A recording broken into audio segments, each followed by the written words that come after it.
കേന്ദ്രമന്ത്രിയായ ശേഷം Thrissur M P Suresh Gopi കേരളത്തിലെത്തിയപ്പോൾ Karipur വിമാനത്താവളത്തിൽ അദ്ദേഹം വിമാനമിറങ്ങി. ഷഹദ് റഹ്മാൻ മലപ്പുറത്ത് നിന്ന് കരിപ്പൂരിൽ ചെയ്തു. ഷഹദ്, കേന്ദ്രമന്ത്രി സഹമന്ത്രി സ്ഥാനത്തിൽ സത്യപ്രതിജ്ഞയ്ക്ക് ശേഷമുള്ള ആദ്യ കേരള സന്ദർശനം.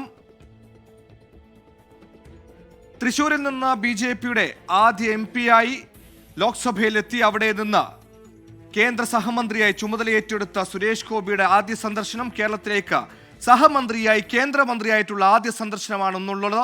അദ്ദേഹം കരിപ്പൂർ വിമാനത്താവളത്തിൽ ഇപ്പോൾ ഇറങ്ങിയിട്ടുണ്ട്, കരിപ്പൂർ വിമാനത്താവളത്തിൽ എത്തിയിട്ടുണ്ട്.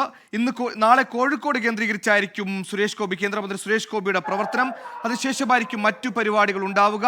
കഴിഞ്ഞ ദിവസം നരേന്ദ്രമോദി മന്ത്രിസഭയിലെ രണ്ട് വകുപ്പുകൾ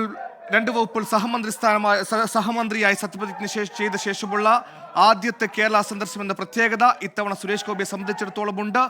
പാർട്ടി നേതൃത്വത്തിനും വലിയ പ്രതീക്ഷ നൽകുന്ന രീതിയിൽ, കേരളത്തിന് BJP-യെ വലിയ ആത്മവിശ്വാസം നൽകുന്ന രീതിയിൽ തൃശ്ശൂരിൽ നിന്ന് MP ആയി തെരഞ്ഞെടുക്കപ്പെട്ട MP പിന്നീട് കേന്ദ്രമന്ത്രിയാകുന്ന സന്തോഷകരമായ കാഴ്ച കൂടി കേരളത്തിൽ കാണാനായി. അദ്ദേഹത്തിന്റെ ആദ്യ കേരള സന്ദർശനത്തിനായി സുരേഷ് ഗോപി കരിപ്പൂരിൽ എത്തിയിരിക്കുകയാണെന്ന ദൃശ്യങ്ങളാണ് പ്രേക്ഷകർ കാണുന്നത്. കരിപ്പൂരിലാണ് സുരേഷ് ഗോപി വിമാനം ഇറങ്ങിയിരിക്കുന്നത്. നാളെ കോഴിക്കോട് കേന്ദ്രീകരിച്ചാണ് പ്രവർത്തനം.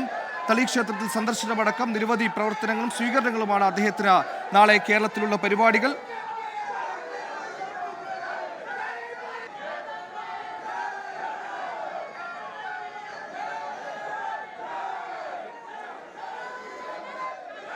കേന്ദ്ര സഹമന്ത്രിയായ സത്യപ്രതിജ്ഞ ശേഷം സുരേഷ് ഗോപി കേരളത്തിലെത്തിയിരിക്കുന്നു. കോഴിക്കോട് കരിപ്പൂർ വിമാനത്താവളത്തിലാണ് അദ്ദേഹം വിമാനമിറങ്ങിയത്.